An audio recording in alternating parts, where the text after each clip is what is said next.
Eh, Closing statement saya ini jadikan saja footnote dari apa yang disampaikan oleh Bapak Yendra tadi, catatan kaki saja. Closing statement dijadikan catatan kaki, yaitu kasus tentang tadi yang beliau katakan taat kepada pemimpin dan hukum. Ini menjadi masalah karena di dalam kitab-kitab tafsirnya itu bahwa mentaati pemimpin itu bersyarat. Ini menjadi negara jadi tidak berwibawa, ya, tidak ada harganya, bersyarat. Cara penafsirannya seperti rasional, tapi sangat irasional. Kenapa? Ketika ati Allah independen, mutlak taati Allah.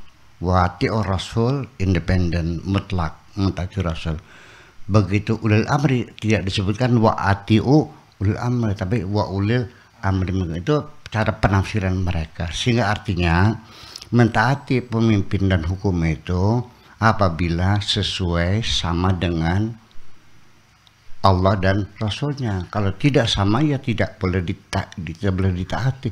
Ini membuat negara jadi tidak berwibawa begini. Berbahaya sekali, mementahkan persoalan. Nah, itu. Jadi artinya bahwa sehingga yang terjadi apa? Ketika tahun 1960 Saudi Arabia menyatakan bebas perbudakan. Itu pun karena dipaksa oleh Amerika. Negara terakhir membebaskan perbudakan adalah Saudi Arabia, dipaksa oleh Amerika. Kami tidak akan memberikan bantuan ekonomi dan persenjataan kepada Saudi kalau di Saudi masih ada perbudakan. Akhirnya dideklarasikan bebas perbudakan, didemo oleh masyarakatnya. Bagaimana engkau melarang perbudakan? Tuhan tidak melarang, Nabi tidak melarang. Kacau nggak nih? Apa Anda yakin Tuhan kita itu menyuruh perbudakan? Apa yakin bahwa Nabi Muhammad menyuruh perbudakan? Itu kan hanya kebijakan lokal pada waktu itu. Jadi saya tidak mengatakan tidak relevan ya, tapi relevansinya sudah selesai. Awas, beda. Saya tidak mengatakan tidak relevan, tapi relevansinya sudah selesai. Itu persoalannya. Di Indonesia juga sama. Apa yang terjadi? Tahun 74 ketika diundangkan undang-undang pernikahan, di situ tidak boleh ada kawin paksa. Sebab di dalam fikihnya itu bahwa perempuan kalau masih perawan dan walinya wali mujbir, bapaknya sendiri, itu boleh dipaksa. Undang-undang melarang. Demo juga, Pak. Bagaimana melarang sesuatu yang Allah tidak melarangnya? Ini bisa kacau balau begini. Apa memangnya perempuan itu bukan manusia? Bayangkan.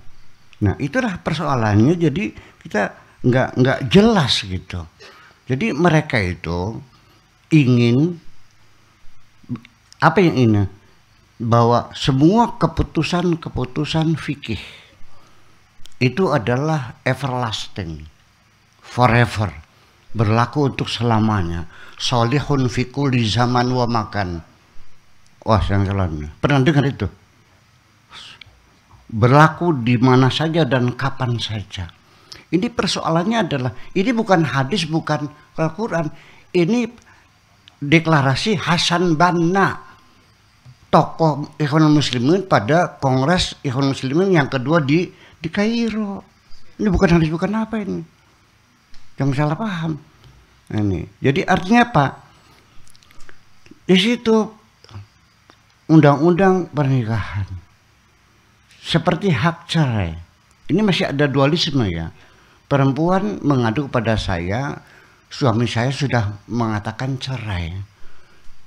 Jadi sudah saya bilang tidak sah karena hak cerai dicabut dari mulut suami, dikembalikan kepada pengadilan, diproses dan diadili. Sudah dicabut. Nah, kata pakai anak katanya sudah sah Ya Allah ya Rabbi. Ini undang-undang. Ya itu ya, karena tadi itu penafsirannya taat kepada pemimpin dan undang-undang itu bersyarat. Itu persoalannya. Jadi mereka itu ingin mengimplementasikan, mengaplikasikan tatanan sosial, tatanan kehidupan yang pernah dieksperimenkan pada abad ke-7 ingin diterapkan di abad ke-21 yang sudah sangat berbeda ini. Ini persoalannya.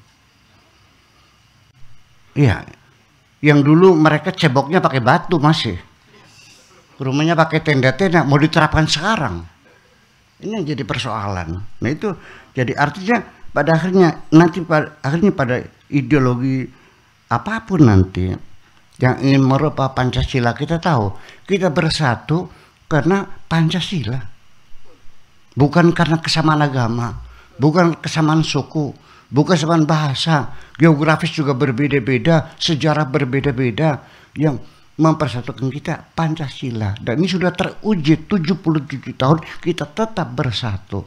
Jadi ideologi apapun, ketika ada orang ingin menggantikan Pancasila dengan ideologi apapun, ini artinya sama ngejak bubar negeri ini.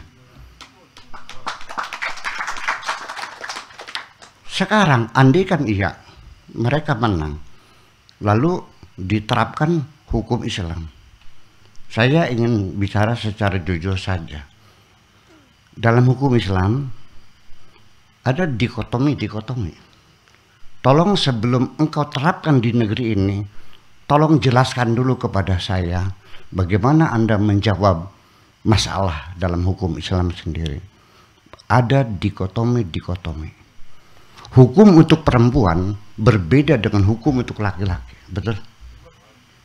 Hukum untuk orang merdeka berbeda dengan hukum orang kasus perbudakan.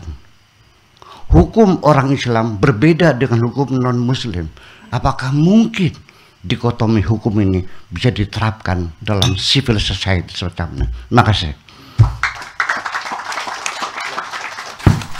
Luar biasa.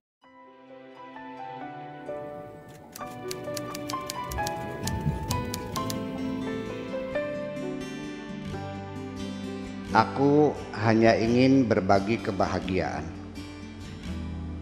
dan tidak menggurui siapapun. Terlalu sulit bagiku untuk menyalahkan siapapun. Akan tetapi apabila ada orang yang ingin mengisi raporku, tentu aku sangat gembira sekali. Dan kujamin aku tidak akan sakit hati sedikit.